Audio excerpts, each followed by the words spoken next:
Hola amigos, gracias por seguir en Sintonía de Argumentos. Estamos en vivo por la señal de Globovisión y recibimos en nuestros estudios a Mercedes Malavella, es dirigente de Unión y Progreso y también es gerente del Centro de Estudios y Políticas Públicas IFEDEL. Le damos la bienvenida nuevamente a este espacio, Argumentos. Gracias Mercedes por estar con nosotros. No, gracias siempre por la invitación, Rosa, encantada de conversar contigo.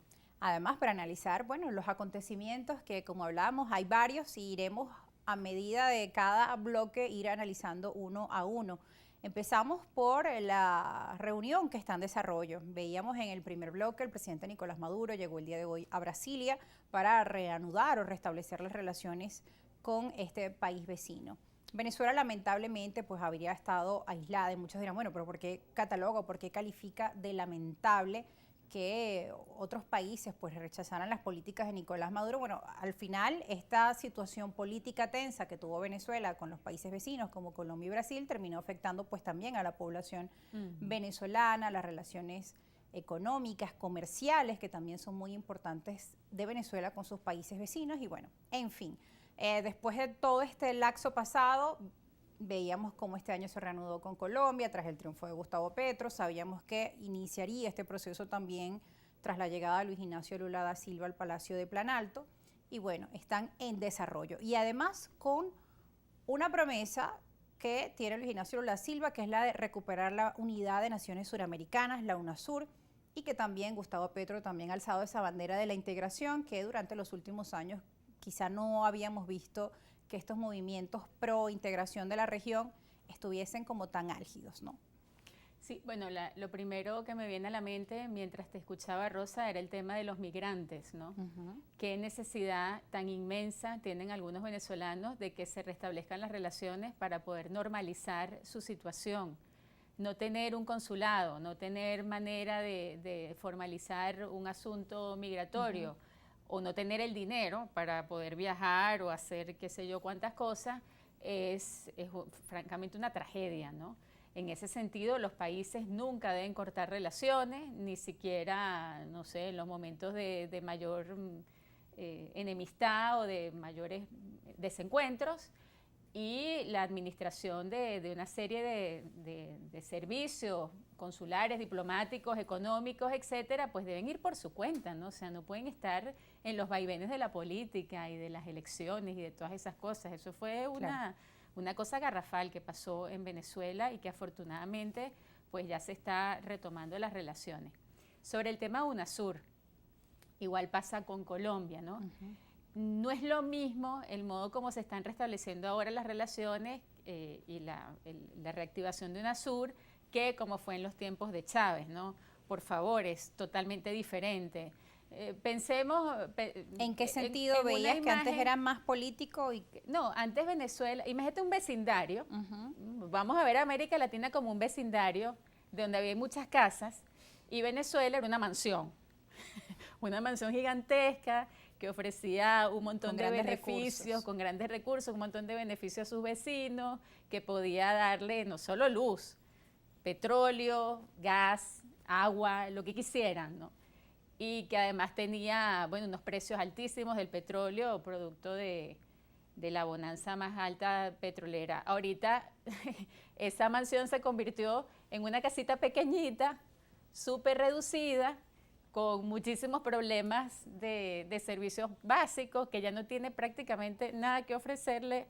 Tiene un potencial enorme todavía, ¿no? Lo tenemos en nuestro territorio, pero con este problema de la caída de la producción, de la destrucción del aparato productivo de la industria petrolera en Venezuela, pues no hay posibilidad. Entonces se restablecen relaciones, pero en unas condiciones de desigualdad justamente inversas a las de antes, porque antes podía haber una desigualdad porque Venezuela tenía lo que llamaban la petrochequera, etcétera. Ahorita son unas condiciones totalmente distintas. Venezuela prácticamente va a establecer competencias, relaciones comerciales en unos niveles de desigualdad, de desventaja muy grandes, ¿no? De allí la importancia de que se consigan pues todas esas inversiones, toda esa confianza que hace falta para que Venezuela se ponga a valer en su capacidad productiva, en el levantamiento de su industria petrolera y podamos realmente aprovechar esas ventajas de la apertura económica que tanto el gobierno como los países vecinos pues están dispuestos a avanzar en ese sentido, ¿no?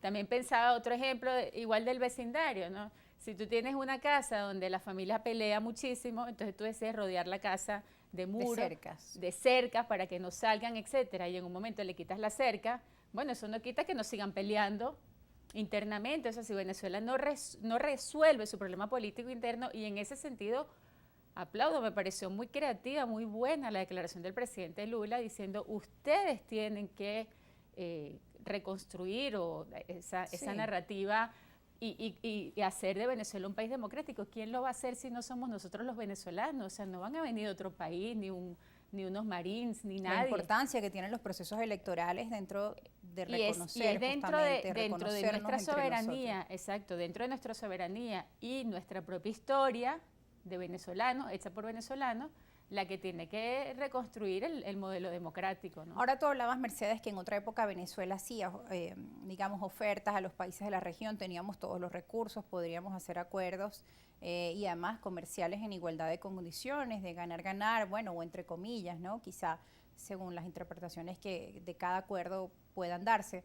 Pero lo cierto es que siguen esos ofrecimientos. Leíamos hoy a través de la prensa que Nicolás Maduro ofrecía nuevamente llevar servicio eléctrico a Roraima de Brasil. ¿Cómo hacerlo? Porque, bueno, este tipo de declaraciones chocan en un país donde hay grandes problemas con el suministro eléctrico, sobre todo a nivel regional. Incluso en la ciudad de Caracas a veces tenemos cortes de luz, pero sabemos que en el interior es mucho más fuerte. Sí, no hay manera, ¿no? O sea, aquí no hay manera de dar luz a una urbanización o a un municipio y al mismo tiempo a unas fábricas y a una zona industrial. Imagínate si vamos a tener capacidad de darle luz a otro país, ¿no? Sí, lamentablemente, Rosa, también veía las declaraciones de algunos líderes de la oposición respecto a Lula, y uno ve los niveles de irresponsabilidad en la que se mueve la demagogia política del gobierno con esas cosas tan absurdas como decir que Venezuela va a mandar electricidad, como con la condena a un presidente democrático como es Lula por recibir a Nicolás Maduro, ¿no? Entonces, son cosas que tenemos que superar los venezolanos y como dijo Lula, repito, construir una nueva narrativa de reconstrucción del país, de que los políticos están para resolver los problemas en primer lugar de los ciudadanos a los que se deben, o sea, de los venezolanos, y que tenemos que ofrecer una alternativa democrática que nos permita levantar nuevamente a Venezuela y recuperar la confianza para que haya inversión y para que se puedan restablecer todos los servicios básicos, ¿no? Ahora, ¿qué lectura se puede dar a nivel geopolítico? Nicolás Maduro, nuevamente las fichas en el tablero se están moviendo a su favor con, digamos, los gobiernos de los países vecinos, tanto de Petro como la presencia de Lula en Brasil. Además, el fortalecimiento que están llamados los BRICS a tener en los nuevos tiempos. Se habla de este nuevo mundo multipolar, donde además Rusia la semana pasada decía que uno de sus grandes objetivos es además afianzar y estrechar sus cooperaciones aún más con América Latina. Entonces, nos parece que coinciden justamente estas reuniones, el relanzamiento de la UNASUR planteado para este martes 30 de mayo, y de allí Luis Ignacio Lula da Silva pues tiene que viajar a esa cumbre de los BRICS, donde pues está con India, con Rusia, con China, con grandes potencias también que, bueno, que quizá ya no tienen una gran fuerza económica como en otros tiempos, pero sí, son grandes potencias, ¿no? Mira, si uno analiza la historia de Venezuela a partir de la aparición del petróleo, donde están los 40 años de democracia, por ejemplo, uno se da cuenta que frente a un mundo incluso muy bipolar, Venezuela siempre ha mantenido una posición de neutralidad frente a eso, porque tenía un recurso natural muy importante y porque los presidentes de la democracia, repito, de los partidos social cristiano, socialdemócrata, todos en común tenían ese celo, ese nacionalismo bueno, digamos, frente al valor que tenía Venezuela, al valor que tiene nuestro país, que realmente no es demagogia, es una realidad, que nos toca administrar, ¿no? Y nos toca, pues, en este momento relanzar prácticamente. En ese sentido, el gobierno de Maduro, cuando habla de consolidar relaciones con todos, etcétera, no está diciendo nada distinto a lo que aquí siempre se ha practicado, ¿no? Las oportunidades se presentan tanto por los BRICS como por Estados Unidos, que tiene mucho interés energético en este momento y tiene los ojos nuevamente puestos sobre Venezuela. O sea, tenemos oportunidades por todos lados, ¿no? Yo diría más Estados Unidos, porque es un cliente importantísimo y muy cercano. Y muy cercano, pero ese cliente Estados Unidos y esas negociaciones Venezuela-Estados Unidos parecen estar estancadas y una vez se siente que por las condiciones que coloca el gobierno, como que ya se siente más cómodo haciendo negocios con estos otros países que además Estados Unidos no ve con buenos ojos, pero esa es la realidad. Pero incluso amigos de los BRICS, como puede ser Lula, lo que le está pidiendo a Maduro que haga es algo que le va a convenir también a las relaciones con Estados Unidos, ¿no? O sea que al final, y otra cosa, ¿no? Sobre los BRICS y sobre este mundo, el nuevo polo que se está geopolítico, etcétera, yo a veces veo las diferencias tan inmensas que hay entre los chinos, los rusos, los turcos, los indios.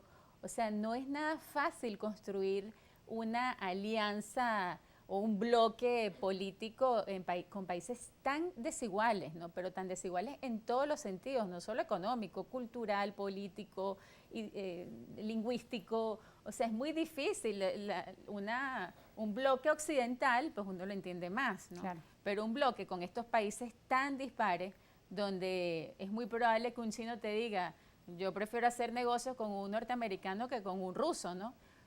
Es una realidad. O sea, tampoco tenemos que pensar, no sé, que a veces leo comentarios un poco apocalípticos, ¿no? Sobre que ahora va a haber un bloque hegemónico del mal, nuevo orden autoritario del nuevo orden. No, yo creo que es una cosa mucho más multipolar, que todos los países tienen pues sus proyectos, sus sistemas políticos y todos van, bueno, haciendo valer sus derechos y su soberanía, ¿no?